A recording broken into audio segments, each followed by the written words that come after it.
No worries.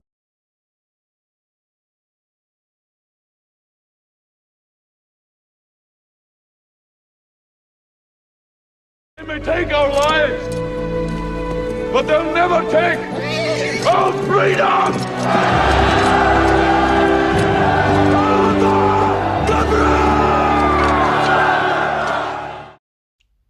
Where there's people, there is power. Justice in our time. Good evening, everyone. Another episode of Equal Start. Today I've got my guest, a long-time colleague and friend, Leroy, and Sally, my co-director for Equal Start. She's come on today to join us to talk about these particular discussions, these to be fair, outrageous topics of what's happened recently with schoolgirl Q.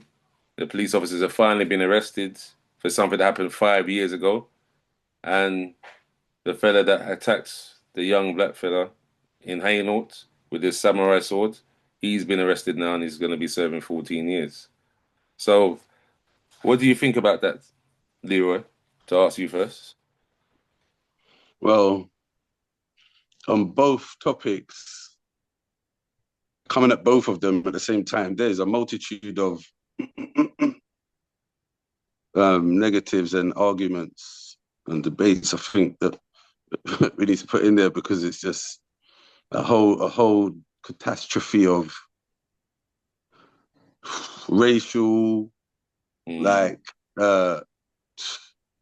almost predatory, and this is coming from both attackers, from both sides of it. Like it's weird, because you're looking at a man that's either posing as is very nasty and is posing as someone mentally ill just to get away with doing what he wanted to get away with, to get put in a mental home after doing what he did. Because these people do these things. They'll think about it and think, all right, if I want to get my kicks out of slaughtering, he could be racist, he could be a paedophile, he could be anything. We don't know what he is, but if he's got this, he wants to do this, he'll think, no, if I go to hospital rather than go to prison, I've basically got away with it.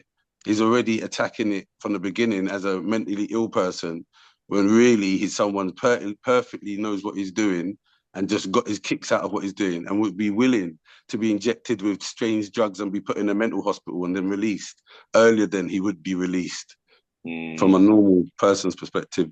So he could have been that person, but you got someone like him, and you've got people who are constantly pushing that they're here to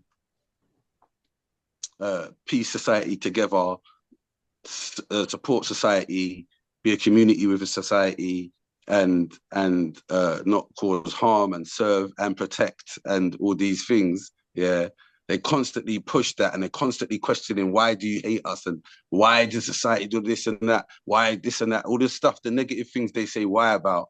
And then you've got them doing something like this, but there's more than this, because they've done even more heinous things just recently, like other officers or whatever. But this in particular highlights the scale, the levels.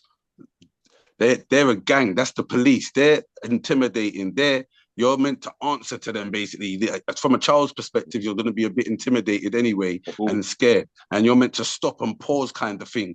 Like, if your parents tell you to have manners when the police are around and don't act up, you're not going to act up. You're going to be quite intimidated. You're going to see programs on the telly. You watch 24 Hours in Custody on the telly with your mum and dad. You whatever. You see what I'm saying? Like, all these kind of things, and then the police officers come pull you over, you might be a bit upset, you might be a bit scared, you might even be rude by accident, you don't even know, because this is the police onto you, and you're now getting exposed and like mocked, like, and your dignity's being taken. At the same time, you're being dominated and intimidated, and you as a human being, and then you as a young female, more importantly, have everything that you would hold close to make you have confidence as a person ripped away from you, from these people that are supposed to be in society, protecting society and piecing it together and helping and protecting the said young people like the young girl Q. Is it girl Q? School girl, they're down there to protect Yeah, her. yeah. They're supposed to be protecting her, and she's supposed to feel around them a sense of protection, knowing that there's all kinds of things in place like child protection stuff and all sorts. So if the police are here, definitely I'm protected when it's. But instead, it turned into something totally different, basically. And like, I would like to know personally, how would the adult feel in that situation? How would a grown woman feel in that situation? Let alone a young girl that's just trying to find her character now, is going into puberty probably, and like trying to find out who she is, going through certain things, don't understand the world properly, and then just getting that trauma, just degradation. What's it called? Degradation. Yeah, that degrading her. You know what I'm saying? Like taking liberties. So what I think about it is that, like, it's quite deep. Sorry, it's a bit long-winded, but it's quite deep. Like, I just think it's crazy that more than what's gone on here, we've got the police raping women, yeah, going to parks, raping and killing women, yeah, and kidnapping women, yeah, and violating young ladies, yeah, and killing young black boys, yeah, especially. That seems to be, and that's not like I'm targeting young black boys. If there was suffocating and doing things to young white boys or any other color, I would say the same thing. Like, say that I would just put it all together, but I have nothing else to put together as far as I know. Just the stories that I see and hear, and they're targeting certain things and people and vulnerable, as people they see as vulnerable or minority. They're going after them and doing these little things to. Yeah, and it's only if your eyes are open you're going to be able to see it, because people will say, if what I'm saying, people would say, oh, yeah, you're just crazy, you're just mad, because it's just the police. How can you're a conspiracy theorist, how could you piece that together? Yeah, you get a regular. You get a regular. Yeah, but But how now, not? with the How era not of piece it together? It's right in front of your CCTV. face. Conspiracy theorist is there thrown out there to shut people up and stop people talking and whatever. I don't care about that word. It can stay away from me, because if there's something going on and we need to discuss it, if you're an intelligent person and I am, we can sieve out and filter out the foolishness and find out what's real. And as simple as that. Why should you be stopped from making yourself knowledgeable and making yourself know more? Sure. Why should you know less? Know more, even if it's the crap, excuse my French. Yeah, even if it's the rubbish. Yeah. Know that too. Know what the rubbish looks like as well as the good stuff, and then filter and know what's going on. The police themselves, right now, there's some funny stuff going on anyway. So I think all of this pressure and all these things even are uproar at the little things they're doing, the little pics they're doing at societies and stuff like that. I think there's something funny going on, because right about now, I'm sure if you look around, I'm sure London, I don't know about anywhere else, but the whole of London, if you go around the whole of London, show me how many police stations have closed down and tell me why, where the police have gone and what they're doing. The budget cuts. Yeah, but where they gone to what they're doing? You can't just disappear into To be thin air. fair, even though they say they're hiring more bobbies than ever, it's not, because see, even where I live in Merton, the Wimbledon police station, they've closed it down. They closed Yeah, down but where they the gone? naming corner. Remember, Where they gone though? a lot of them, they made The them. building, A lot of the them take building is voluntary. closed down. Yeah, This is no, the but remember, facade though. a lot of them take voluntary redundancy because obviously the criticism that they've had, especially over the last, like I say, 6-7 years. People think, for the pay, is it worth the reward? Because All now right if then. we get pillaged by the public, we get thrown out under the bus I by agree the with luck you. and things like that. I agree with you, my bro, but there's something I have to say to that. If that's the case, there's redundancies and people are losing their job and whatever. The rate of the amount of police stations that have locked off and whatever around the London especially, and I know other places around the country, Nottingham and that, it's happened as well, yeah. So all of the ones that have locked down, at that rate, we should know a lot of police officers that used to be ex-police officers right now, and I don't know none. They should be about the place. Wherever I should know them in society. The amount that's done lockdown. They've gone somewhere. They're doing something else, and we don't know, because they're doing these other madnesses like bullying people and hurting people and whatever to get people to have riots or whatever's going to go on. I don't know, but there's more to this story. It's just foolishness. How can you just do that? And you know how much cameras are around. You know there's social media. You know people are watching, and you're going to violate the girl. You You're just gonna violate the girl That's the anyway. scandal with that. It's true. That's the scandal. And what It's not like made it it was in a worse? dark room. 2 of the officers were female as well. That's what was shocking. So I said, Oh, where's the in-group listen. preference? I said, And yeah. that's So how they're getting that's what I around it. found so Oh, it was shocking with that women. case. It's a liberty. Two female police officers asked her to remove a sanitary towel and to strip off naked after the Liberty. teacher said she was smoking cannabis. How is that possible when she was taking an exam at the time? She's doing exams at GCSEs. She was in year 10. Did one of her Listen, yeah, so, even they've put whatever crime they suspected her of before, look, her sanitary and her pride and before her womanhood and before all of these things. You needed to have a rest and to fight the law against whatever you thought stupidness was going on is more than her being a human. That comes before her being a human and being a little lady. That's like, so what? Who is she? If they done that to her, who is she then? Well, who does she represent? What is her identity? Is she nothing? Is she just nothing? Just you could just do that. Just do that to her. You see what I'm saying? Subhuman, like just do that. It don't matter. You could get over it. You could just get over it. You're a big girl. Don't worry about it. Just get over it. It's nothing. Now, what was We shocking wouldn't. is like We wouldn't want to go through it, but you did. Just get over it. Like, nah. That just gets me mad. That gets me mad. So yeah. So that's what I think about it. I know it's all a bit long-winded, but that's what I think about these things there. That's fine. That's fine.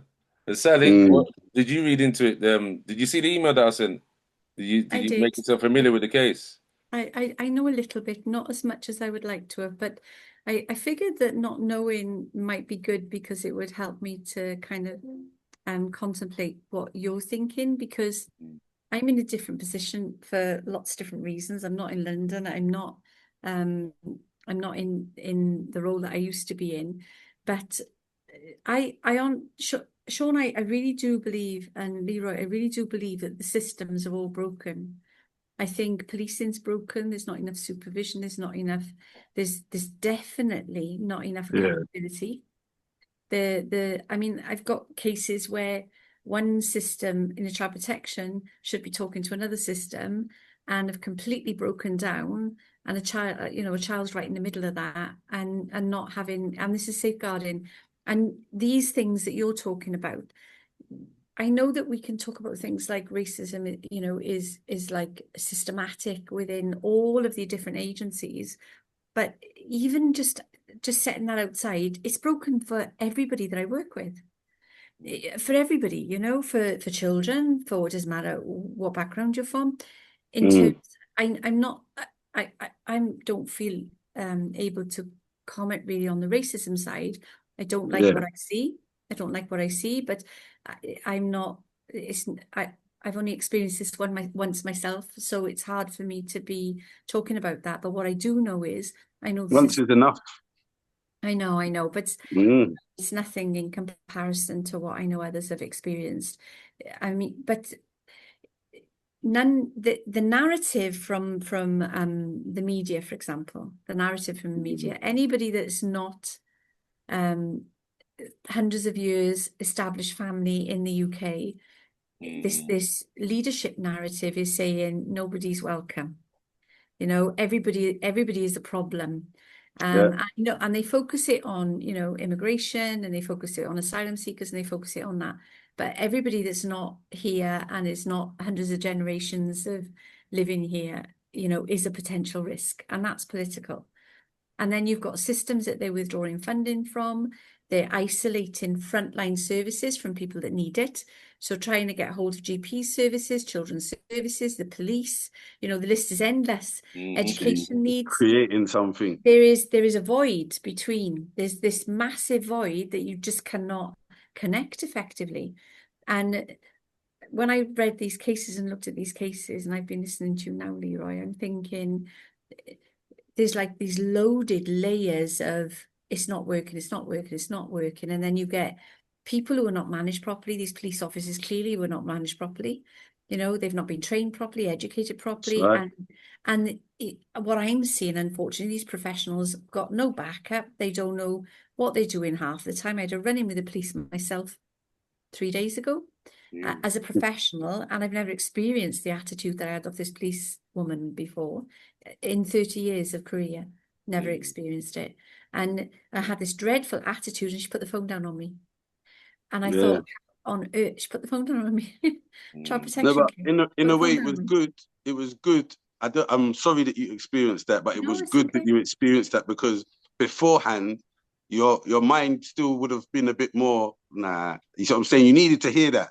You need to see what they're capable of and feel it yourself. You see what I'm saying? You needed to, because I agree with you, Leroy. I mean, I've had yeah, loads of experience over the years. You know, people are not perfect. You mm, stick them in a job role, they're not perfect. They're not yeah, trained. They've got the wrong attitude.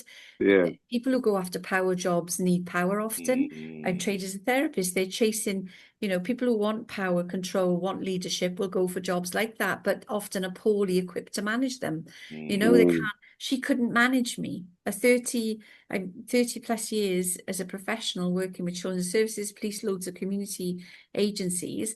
And I'm saying to her, you're not getting this right. Are you listening? Are you understand what I'm saying to you? I need you to explain to me what's happening and why you're not responding to this. And she said to me, I think you're being very, what did she say to me? I think you're being very, what did she say to me? There was some, I think you're being extremely rude. And if I want to, I can put the phone down on you. I hadn't said anything rude to her. I was asking her, can you explain something to me? You know, can you, I need to understand what's failing you, what's gone wrong, because this is a child protection case. And she just put the phone down on me, stopped the you was call like that. professional. You was But professional, and she I'm a was professional. immature. I'm not that it makes any difference, Leroy. It doesn't matter who I am, Mm. a parent, an aunt, an uncle, it doesn't matter. No, Nobody should be spoken to you in that was way. professional to her, and she was immature in return. That's what I'm saying. That there was no It's need for that. yeah. Didn't make no sense. So if professional to professional, nobody's communicating. From people to frontline services, nobody's communicating. There's this Mm, wall of, I don't need to tolerate you. You know, no matter what you say to me, I do not have to listen to you. I do not have to do anything in response to you. I have the capability to cut you off right there. I'm detaching. And then you have issues like this young girl that's been through this horrendous experience. I don't know how anybody in that room or that space allowed that to happen. Anybody, yeah, even if you're just a bystander or a yeah. teacher, and nobody should have allowed How that to did they happen. accept it? They all accepted it. That is so weird. They did. They. I can't see how women couldn't put themselves, even the women doing it, in that position. Even the women doing it, the officers, like put yourself in that position. So that's how you know this young lady was treated below human. She was treated as something else other than what she is. There's You know. something about being desensitized to that humanity, you Yes, know, well, that's Mm, as well. desensitized to yeah. safeguarding, to respect, basic skills, respect, understanding, listening, you know, taking your time to look at what should I be doing in this scenario. I don't know what was going. They should be sacked. In actual Well, there fact, have been now. There have been the two. yeah, Funny enough, well, they've made examples of the two lady officers, but the supervising officer was male, and he still got his position. So that's so. I, They've obviously thrown people under their colleagues under the bus there. Yeah, I, but still, Doing their they job know well. Teachers did. reputations have been, even if people are still there, reputations have been tarnished. Mm. People now look at people sideways and differently. Those that are still there, those that are not, have lost their jobs, and rightly so. Maybe we would want more out of it, but I would be satisfied that at least something happened. Because a lot of times in these cases, nothing happens, or people get just made not guilty of things, or get somehow vindicated, get to walk Mm. away, and that just It's destroys true. us. You know what I'm It's true. saying? You're right. So It's it's usually better the to just police have accept. what they call qualified immunity. So that's what usually Yeah, protects them from being yeah. prosecuted like a normal member of the public. But with This this, has been because of the kind of popularity and he was all over the press, and people eyes go, that "Oh are on my it. word, this," and Yeah. so soon after Sarah Everard case where she was killed by a police officer, I think because of Mm, that, they said, "Look, we can't be seen to not do anything because we might stir up civil strife and have more rioting." So that's why they said, "Yeah, we've got to make an example of them." But yeah. they didn't really want to because look how many years that was. What 2020? It's nearly 5 years on. They So tried to drag it out. yeah. That's why they tie people up with bureaucracy, slow down things and think, oh, it's so have to go through this again. Oh, I might as well give, but no, nothing's going to happen. I might as well not be bothered. That's why it's up to us people that are assertive and I'll be really honest care with about you. justice that we don't let Them time women, elapse. them women at the time, before they got found guilty and all of that, I saw where they suspended with pay. Yeah, but I have to look into that. I'm not sure, you know. I'd have to Yeah. look into it. Because if they got suspended at any time with pay, then they got paid up until the point it happened anyway. And that's how many years later. So they made sure they gave them a nice chunk of money. If they were working anyway and they weren't suspended, they got to make that money Yeah, anyway true, for true, 5 years. you're right. You see what I'm saying? And that So itself, either way, like, man should look into whether they was earning anything in that 5 years, because that then kind of, it might not be the story, it might be something similar, but I'm just saying that alone, they should not have been allowed to make no money then in that time if it took 5 years to deal with them. But it probably is the case that they were getting either suspended pay or working and paid. or even frontline duties, because I noticed there's another pattern I've seen with them when they had these kind of controversial cases. They usually put them on desk duty. They don't have them in the front line. Yeah. Yeah, they're not the only organisation that do that when it comes to them being caught out in public, committing misdeeds and public malfeasance. Yeah. So you see, in the instance, if they just totally at the beginning, if they just got these women and just said, right, you're suspended, no pay, stay away to the end of the case, and then at the end of the case, we'll see what happens. That's the perfect answer that we would all want to hear. That's what everyone would want to hear and whatever. But does this ever happen? Like, I just asked, I'm just throwing it out there. Have we ever actually, in these mad cases, this and that case of these people, heard them go raw all the way and say, right, suspended, no pay, wait till the end of the case, and then we'll see what happens. Yeah, and no, you might be able to come back. No, there's always some sort of, they're always skating somehow. Yeah, they've always got like protections because the way they see it, they're public servants and they're the enforcing arm of the government. So the way they said, oh, we can't be disciplining them like we do with a member of the public that we haven't empowered with a duty. So that's why I think that happens. What do you think, Sally? Why do you think that the police still get when these kind of cases happens, they get full pay and they may be taking the frontline duties even if they are suspended? I think that there's lots of protections in place for the police force for lots of different reasons, and they will very slowly investigate internally. They will look at what's happened. Sometimes that can take a really long time. You had COVID in, this time frame. You had COVID. They wouldn't have normally have taken that a long time, but you had COVID in the middle of it. They investigate. They close ranks. They're very careful about how they manage it. They, in my experience, they are more likely to bury than they are to bring it out and actually look at it in the open. It's just a systemic thing. I mean, I ask myself, it's always the same. It's the same with all services where there is an authoritarian need in that service. You'll see it throughout them all. They are decision makers that can have the power to make major changes to people's lives, and they don't like being challenged. They're very defensive. They're not open.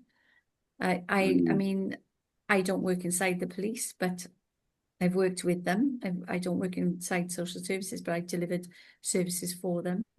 And the initial knee-jerk reaction is we keep everybody outside what's going on in this department, what's going on in our service, and we investigate internally. We look at what's happened, then we have a PR result to delivering that, even to upper management as they climb the ladder. What goes on down here, there's a how can I say? There's a presentation of facts that are filtered even when giving it to the upper leadership. So when you've got internal management systems that do that, what hope do you have in having transparency outside of that organisation? Yeah, none. You think we should the ILPC needs reforming? I mean, that's what I was going to ask you both about solutions, because there's lots of people that can say there's problems, but solutions are the key thing. And I think we can always be the judge and jury of what's going on inside these departments, but sometimes it takes a bigger person or a bigger community to actually start talking, start formulating, start being, the better people. And starting to approach this in some way that facilitates change. Just because they've got the authoritarian side of things doesn't mean that the community themselves can't look at what solutions need to be put in place and approach this themselves in a different way? Because it seems to me, after a long time, after all these years of delivering services, if you look to leadership to lead you, then you're going to, unfortunately, it's going to fail. So with the community, if we provide solutions, and those solutions are professional solutions, they're clear, they're researched, they're evidence solutions, then who can argue with them? Who can argue, you know? So, I mean, the work that Shaun's doing now, the work, you know, all of the things that have been brought to the table in the communities, and somebody to be organised with that, somebody to approach counsellors, you know, leads in police, leads in social services, to say, this is what the community needs, this is how we know it needs it, this is what we expect from you based on your policy procedure and your strategy over the next 5 years. Now, how are you going to help us to deliver this to the community? And just be the bigger, stronger, wiser, you know, prepared personal groups. You know, there's that, every project that I've ever worked with that has approached this in that way cannot be silenced. Maggie Oliver. If you organize and you are in, you know, you've got all of the good green ticks in place, you've got strong voices, you're working well, you're transparent, you're positive, you're really looking at it, those voices can't be silenced. And I've seen it happen. So solutions, Leroy, solutions, Shaun. We need solutions. Well, you know, So me. personally, My thing is to reform the independent police complaints office. So, and they have too much just internal revamp the whole police thing. monitoring them. Yeah. Revamp the whole thing. You might as well revamp it. If it can't exist under a revamping, just change the whole thing and make a new one. Yeah, just make a new one. Let people have trust in something fresh and new and innovative, and from the youth coming up in the police system and all of that. Let's get rid of the old and gut it out altogether and start that again if they dare. Do you know, I worked on a project down in Cardiff, Cardiff Bay, down in the police station down there. I worked with the youth project. Lots of the young people in that project, they were from Somali backgrounds, Sudanese, lots of different, a myriad of different backgrounds, different faiths. But they had one thing in common: they weren't in educational training. Okay. So we were delivering alternative education in a community setting. But the one interesting thing was, at the same time, I was part of the Prevent Agenda. So as part of a committee on counter-terrorism in Cardiff, and working with the lead in Welsh Government. And it was all happening at the same time. They weren't connected, these two projects, but I was in the same zone at the same time. And the police set up a project where they wanted to film, because they wanted people to report hate crime. And some of the young people in our group, they took them aside with us and said, we'd like to create a film and we want you to join us and to make the film. At the same time we were delivering this education, there were some issues in a particular area in Cardiff, and the police were coming in and talking to all of our young people and saying, what do you think we should do? And they were actively consulting with them. Now, I'd never seen this before, but there was a detective that was based, a leader in the station, and he thought out of the box. He was a different kind of police. Yeah, definitely. I just think that definitely everybody shouts, you know, everybody has a voice, everybody has got a lot to say, and all of it is relevant. But unless you provide solutions, all you're doing is making a noise. And it's as simple as that. You know, I mean, if I was in that community with that young girl, I would have got some leads together, people that I could have, you know, natural community leaders. I would have been there and would have said, this can't happen again. You know, there needs to be accountability, and I would have organised. I would have done it professionally. I would have approached it. You know, you can't, because that's good, and that would have dealt with it externally and on the outside, and with that would have dealt with like basically the exit of the situation. But internally, it needs to be so it doesn't need to be dealt with on the external or even reach that far. These kind of things have to be after these people are dealt with, like in the way you said.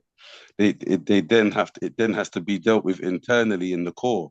So things like this, I would say that they need to have systems in place. And I don't know if they would listen to the community and things like that, because these are the kind of real things that need to happen. They need to have systems in place where they've got like coaching going on. Yeah. So just like we do gang intervention coaching and all of this, coaching goes around. It's a worldwide thing. You can coach people at Google to be better at being Google people.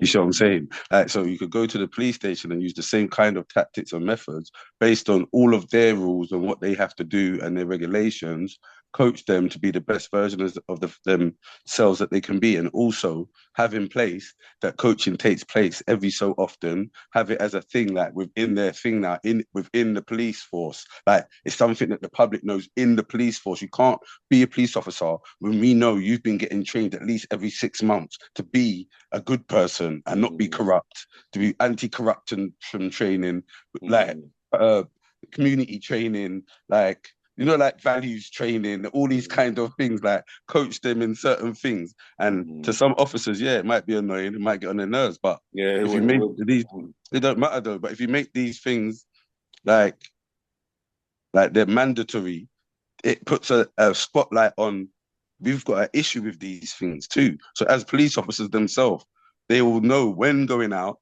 If you feel like, even if you think that's boring, you feel like you're about to violate a little girl and do all this madness, you get trained every 6 months, definitely not to do that. So you're probably aware the level of problems you're going to cause if you do that on camera after.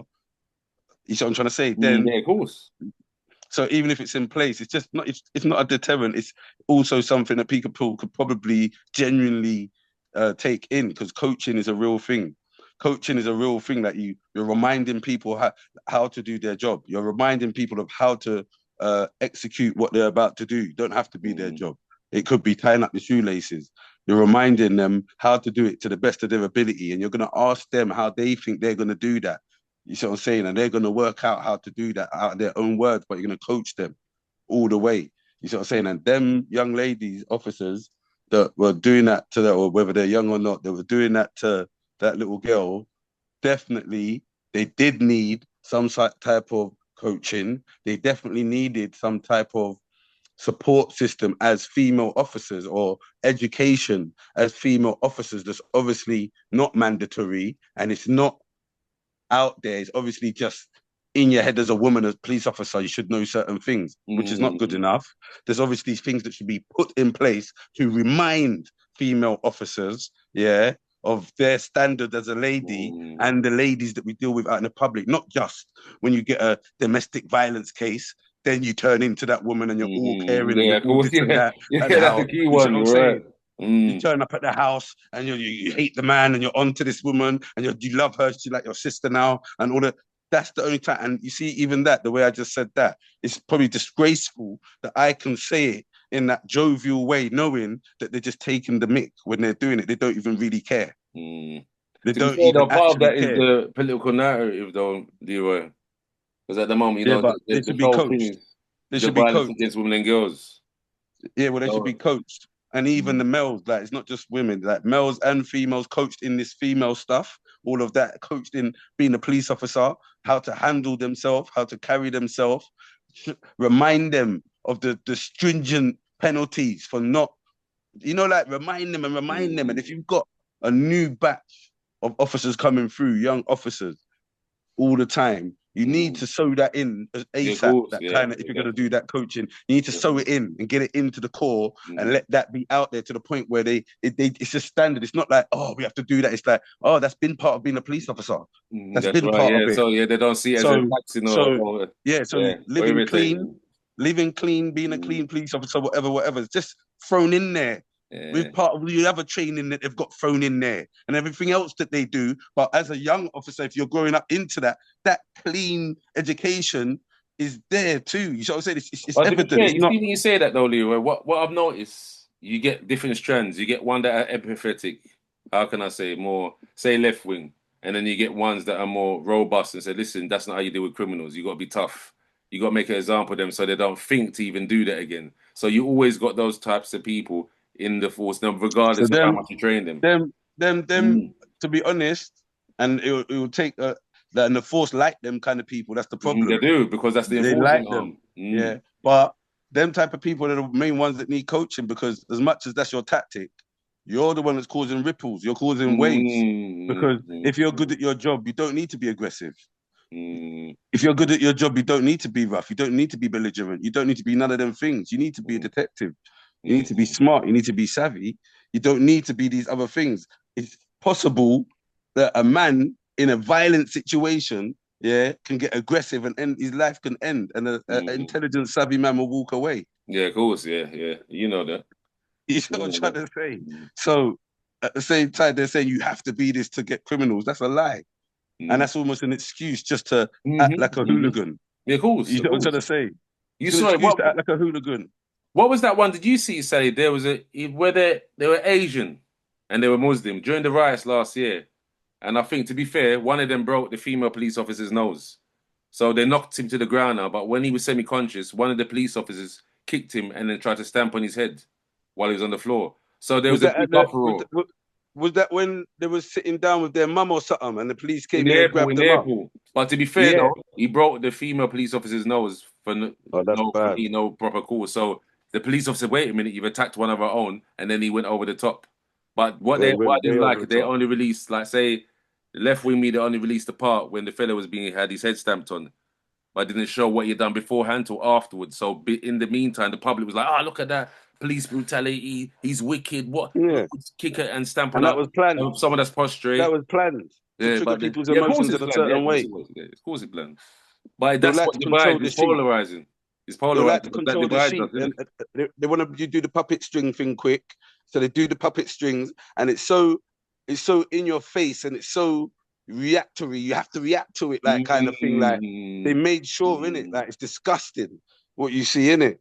But obviously the people, whoever put it out there, edited it and knew the reaction they were gonna get and played with everyone's emotions and played. It's almost like they're taking people for robots. So that's how it shows you social media, and that's all a myth. They shouldn't even be sucked in to all these things. When you see something, it can be anything. Now AI's out, it's even worse. Yeah, to be fair, though, even the mainstream, the legacy media was doing that as well. They showed that part. And then obviously someone like GB News now turned around and said, yeah, but this has come out, this is what's happened beforehand. So to be fair, more people said, all right, maybe I can understand the officer being over the top, but the way you're trained, they should still be able to have the emotional resilience to operate according to legislation, law, and protection. And said he had a bit of spite and venom in him because he'd already knocked the other fella to the floor. But when he's prostrate, his head down, he went to stamp on him. Now, for me, that's over the top. But the way they said, oh, some of them were like, yeah, well, he's been tough. Look what he done. He hit a woman, he broke her nose. And that's his colleague. And you're not supposed to put your hand on the police. We've got protections that we're here to serve and protect. But then the public must listen to us and follow instruction. And said, if we don't have this kind of thing, then they said, everyone will challenge us. You know what they do? They show like certain officers that's like, oh, come on, please stop. And they're not being able to apprehend the criminals, or they're being roughed up, and they say, look at them, look at the state of the police force. So I've always said, you know what, we got to get tough now because people are taking us for a fool. They're making a mockery of us. So and then they go too far to the right and too Gestapo. So it's always hard to find a balance. Like to say someone like Sally, you know. See, Sally would make a serious commissioner. But then they might come after her because oh look, she's from Wales and she's Muslim. They said she's been subverted. Some people might say that. She'll be too righteous. She needs the corruption in. She needs to have the badness in there to be able to be part of it. What would you do then, Sally? What would you do? I only work from truth, and I believe in professional courage. And I think if you cannot hold a space where you are abiding by your job role and you're maintaining good ethics and values, you shouldn't be in that job role. And I would have no problem in dealing with that front on. You know, I would have no problem in holding somebody to account. I think when we are supposed to be a professional, what we're supposed to do is look at who we are in that job, in that role, and we're supposed to say, okay, I have a great deal of responsibility here because I'm not only managing my own life, I'm managing the public's life. And when you get someone who thinks that they can do what they want to when they want to do it and then step out and be protected, then there's got to be somebody like me in situ that says no and holds that frame and doesn't, you know, I mean, I have met really good police officers. There's an amazing social worker in London, social work manager. I mean, I give a shout out to Tracy every single time. She's an incredible woman. So I meet some really good professionals, but they hit barriers within their own team and out of their own team, and there's just no accountability anywhere, and everything is slow. I mean, I keep going back. Leroy, you sound like you know what counselling is, coaching is, and I keep going back to the fact that the biggest thing that's going wrong here is communication between these services and the community. It was telling you that story. That group of young people in that they came to the young people and genuinely wanted to know their opinion. They said, "You're young, you're up and coming." They were between the ages of 14 and 25. Not many over the age of 20 there. So young people. Yeah. It's an itchy. They came for one purpose, but the police got mobbed by this group of young people who said, "Yeah, we'll do all of that, but we want to talk to you about something that's going on in our community, and we want to know why you're not sorting it out." And because I was teaching, I stood back and I just let this happen organically. So these young people had said, "We've got a problem with two men in our community, and they're doing things that we don't agree with, and you're not doing nothing about it. Why?" And these police were like put on the spot, and they were looking at each other, feeling really nervous. These were mostly, not all, but I would say 80% were Muslims in the classroom. And the young men who were causing problems, I think they were about 25 years old, brothers, and known to cause chaos in the communities, were selling drugs and doing different things from their home and causing a lot of issues. And these young people say, "We will talk to you about what you want to talk to later. We want to talk about this because you're not doing anything about this. And these men are bringing us down, and they are making us look bad." And I mean, it was amazing to watch these young people. The police said, "So what do you want us to do about it?" And they just looked at each other, "Arrest them.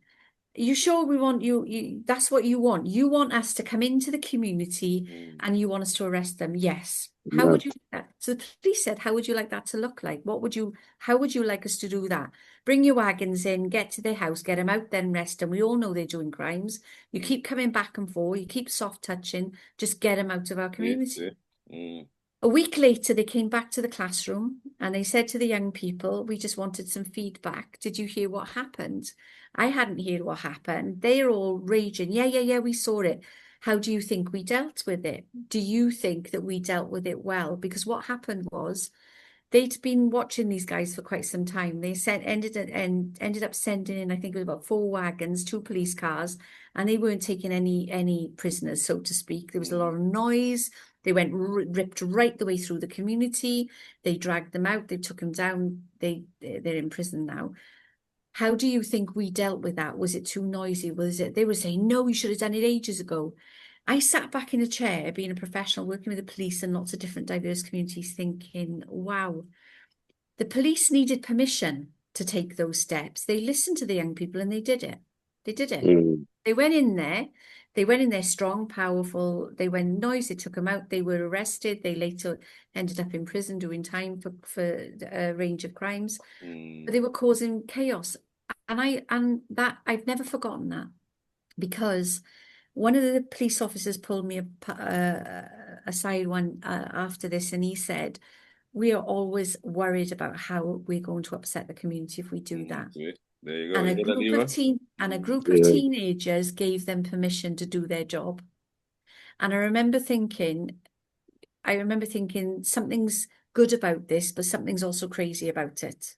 That the police are so entrenched in this fear of upsetting people, because there's all these community leaders. There's the Somali people have got community leaders, these people got community leaders, Pakistanis have got community leaders, and it's like a big political agenda about we need to speak to them and we need to speak to these. And these young people said, This is why they have to be coached. They have to have life skills coaching, all of these things. Seeing that coaching thing, I'm using it just as a word, but on that, there will be like 1,000 branches or however many branches are needed that are going to have to be like viable within the policing system. You know what I'm saying? Like, so they're going to need all these life skills things. They're going to need all these females vulnerability things. They're going to need all these, just like they've got, because right now, they've got branches, they've got little things that they've got. So they've got sexual exploitation. They've got human trafficking.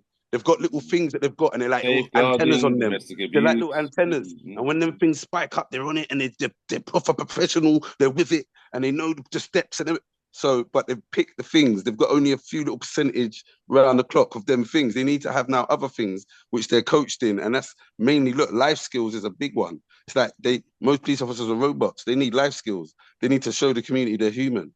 Again, you see what I'm saying? They need to have to show the community they are actually human. No one, even though we know they're human, no one takes them seriously. You could be the nicest police officer. You've still got that uniform on. And while you've got that uniform on, anything can go. Anything can happen. You could turn from hot to cold. We know that. We're aware of that. You see what I'm saying? I know even the nicest person. So how do you change that? You have to humanize them.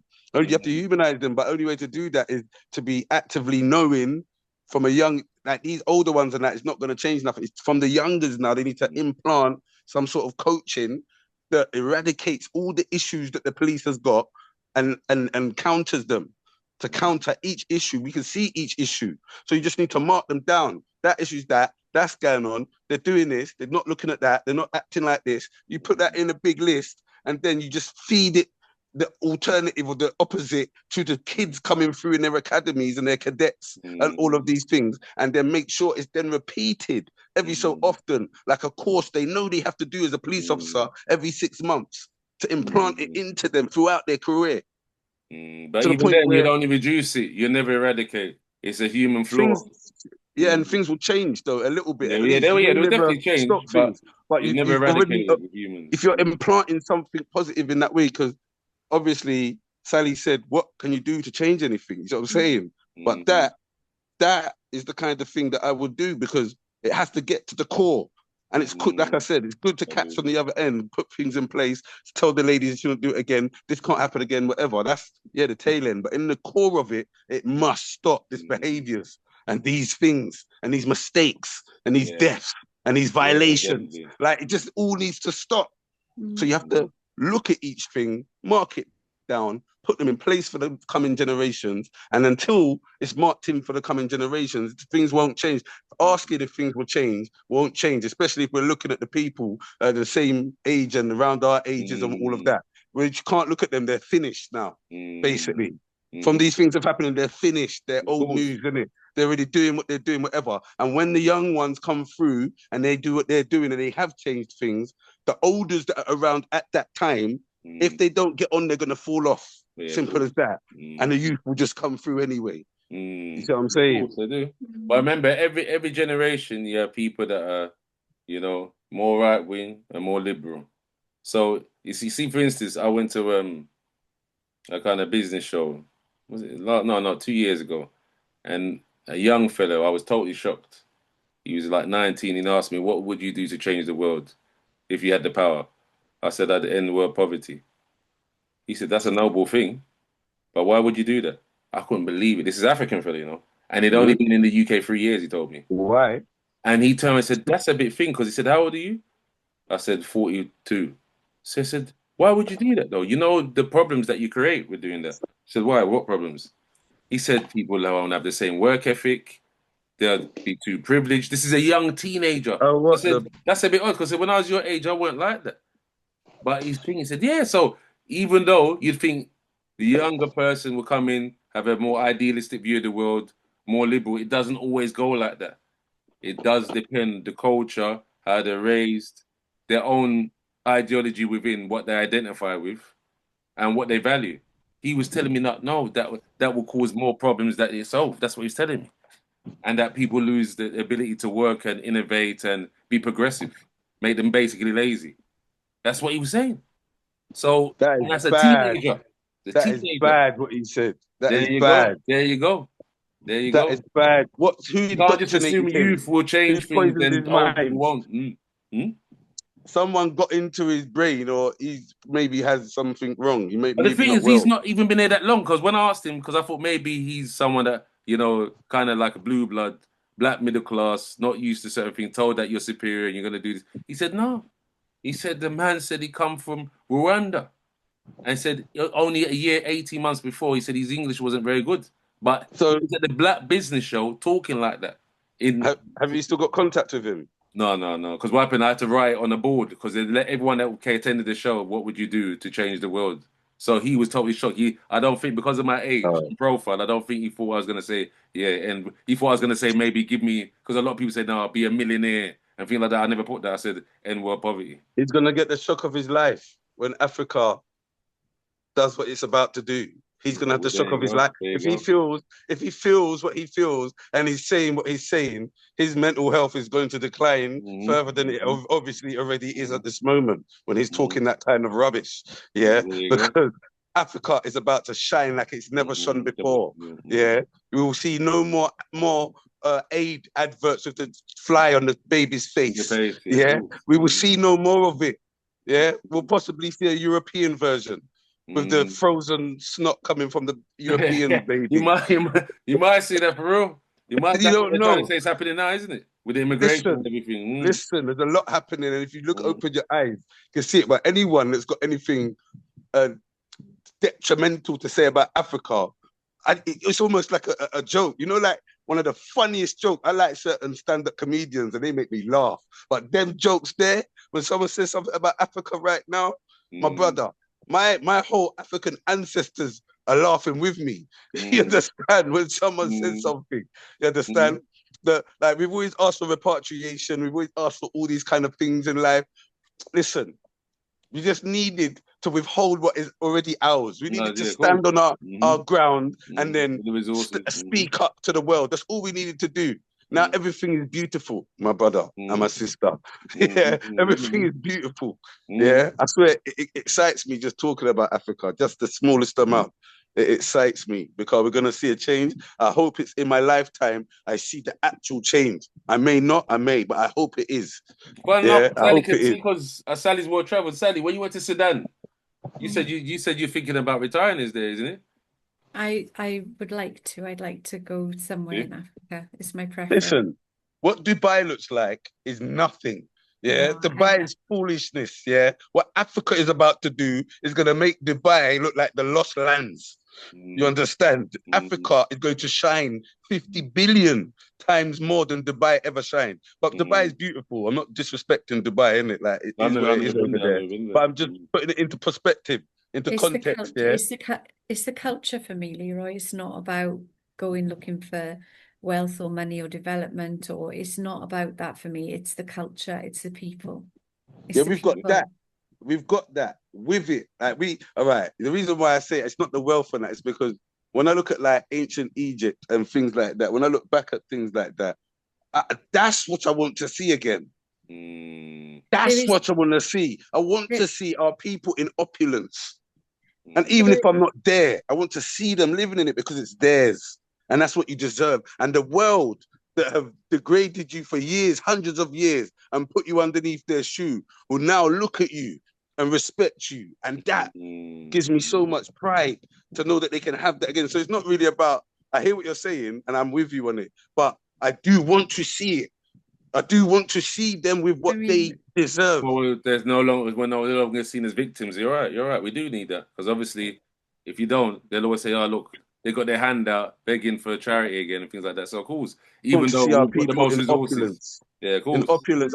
I want them to have gold all over, and I want them to be able to walk over to the fresh mango tree and pick the sweetest mango in the world that no one else can pick, and then walk up the mountain, the most beautiful mountain, and down and breathe the freshest air. So it's not just, you know what I'm saying? I want them to have both. I want them to have everything. I want them to have everything available that God gave available to them, whether it's opulence, whether it's spirituality, with everything. They need to live again in Africa. Yeah. And because it's such a spiritual, powerful place, they need to live in the highest level, at the highest level of everything. They need it. They need it. And they've had people that have lived and died in Africa, and they've lived and died in poverty. Yeah. They've been born into poverty and died in poverty, you know, and they've been born into traps and dictations and died in dictations and all of this. You know what I'm saying? Like certain people.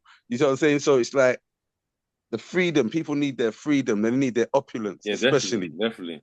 You know, freedom for self-determination without, being saddled with. Imagine people, someone that was so broke, they're drinking dirty water But then that same person that had to travel 50 miles for dirty water, that same person now lives in a palace, and people come from Europe and get paid a minimum wage to feed that person grapes. It's a conspiracy. No, And I to be know it fair, you're right. sounds It's a funny. conspiracy. I know it sounds funny. No, but it's true. No, it's true what you're saying. That like happens. That's happening now. But also, like you said, because of redevelopment and obviously, these like Ibrahim Traore and so forth, and Uganda, the seed what is I said was improved. extreme. Yeah, That yeah, was extreme yeah, what of I said. course.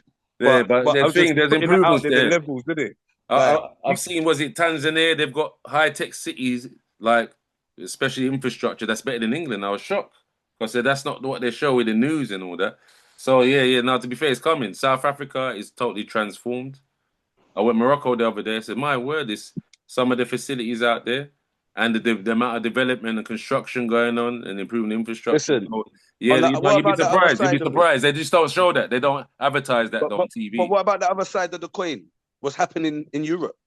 It's the whole world's been ripped from underneath them. So while that's happening there, this is why I just said a European person come over for a job.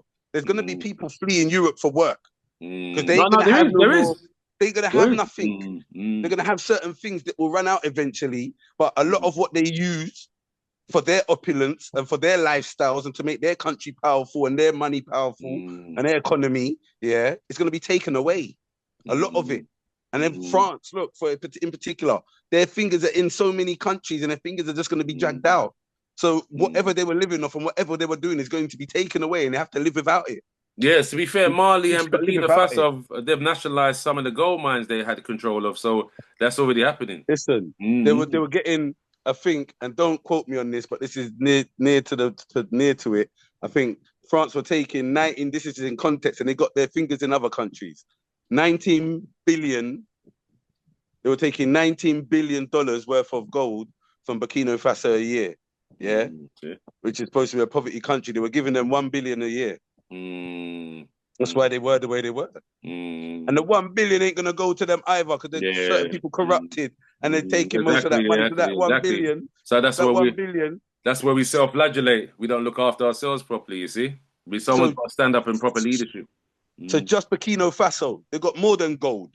But just that gold alone, that 19 billion that they now got all to themselves, that they're now going to refine before they send it out and get maximum money out of it, is now them. They're going to change. Everything's like France ain't got that. No, you know what I'm trying to say though? That's going to happen. And it's going to be going on in Europe. We're going to be a third world country in England and France and them places. It's going to eventually grind to that. I believe so. It might not be third world in the way we've seen it. Yeah, but cool. It's not happening. that thing, but it won't be the leading powers anymore. Remember that we got the cost of living, crisis, all these little stupid things that come into the world and that we're dealing with, and all these other things, and people are going to work food banks now, and all this stuff. Like the world is already changing. I remember when the food bank, you'd laugh at a man. Now working people going to food bank. You're going to the food bank, bruv. What's wrong with your life? No. What happened to you, bruv? What? Food bank, it's rough. Fam, I'll give you some change, fam. You don't have to go there, bruv. I'll give you some. That used to be the attitude. It used to be a madness. To go to Lidl, somewhere like Lidl, it used to be called Netto and Ed as well back in the day.